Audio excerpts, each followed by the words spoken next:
This program is sponsored by Thrill City, Hyderabad. ఈ మధ్య ఇండస్ట్రీలో రీ-రిలీజ్ల హంగామా నడుస్తోంది. కొత్త సినిమాలు థియేటర్స్లో రీ-రిలీజ్ అయ్యి ప్రేక్షకులను ఆకట్టుకుంటున్నాయి. రీసెంట్గా దేవర సినిమా రిలీజ్ అయ్యి సెన్సేషన్ క్రియేట్ చేసింది. అలాగే చాలా సినిమాలు థియేటర్స్లో సందడి చేస్తున్నాయి. అలాగే మరోవైపు ఓటీటీలోనూ సినిమాలు అదరగొడుతున్నాయి. ఇక కొత్త సినిమాలతో పాటు సినిమాలు రీ-రిలీజ్ అవుతున్నాయి. ఇప్పటికే ఎన్నో సినిమాలు రీ-రిలీజ్ అయ్యి ప్రేక్షకులను ఆకట్టుకుంటున్నాయి. కొన్ని సినిమాలు రిలీజ్ కంటే రీ-రిలీజ్లోనే కలెక్షన్స్ ఎక్కువ సాధించాయి. హిట్ సినిమాలే కాదు, ఫ్లాప్ సినిమాలు కూడా రీ-రిలీజ్ అయ్యి మెప్పించాయి.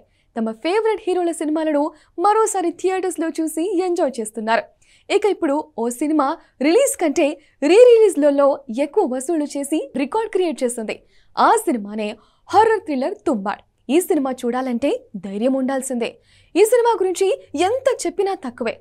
మైథలాజికల్ హారర్ కాన్సెప్ట్తో వచ్చిన ఈ మూవీకి రాహి అనిల్ భార్వే, ఆనంద్ గాంధీ సంయుక్తంగా దర్శకత్వం వహించారు. ఈ మూవీ రిలీజ్ అయిన సమయంలో పెద్దగా క్రేజ్ తెచ్చుకోలేకపోయేదే.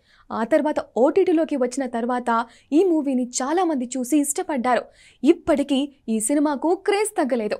ఈ క్రమంలో తుంబాడ్ సినిమాను రీ-రిలీజ్ చేశారు. రీ-రిలీజ్లో తుంబాడ్ సినిమా దుమ్ము రేపింది.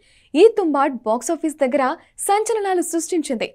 ఏకంగా ఈ సినిమా రీ-రిలీజ్లో 30 కోట్ల రూపాయలు వసూలు చేసింది. 2018లో చిన్న సినిమాగా విడుదలైన తుంబాడ్ అప్పుడు కేవలం 12 కోట్ల రూపాయలు రాబట్టింది.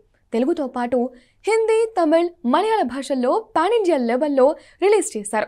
ఇక రీ-రిలీజ్లో ఈ మూవీ సెన్సేషన్ క్రియేట్ చేసింది. ఇండియాలో రీ-రిలీజ్లో అత్యధిక కలెక్షన్లను సాధించిన సినిమాగా రికార్డ్ క్రియేట్ చేసింది.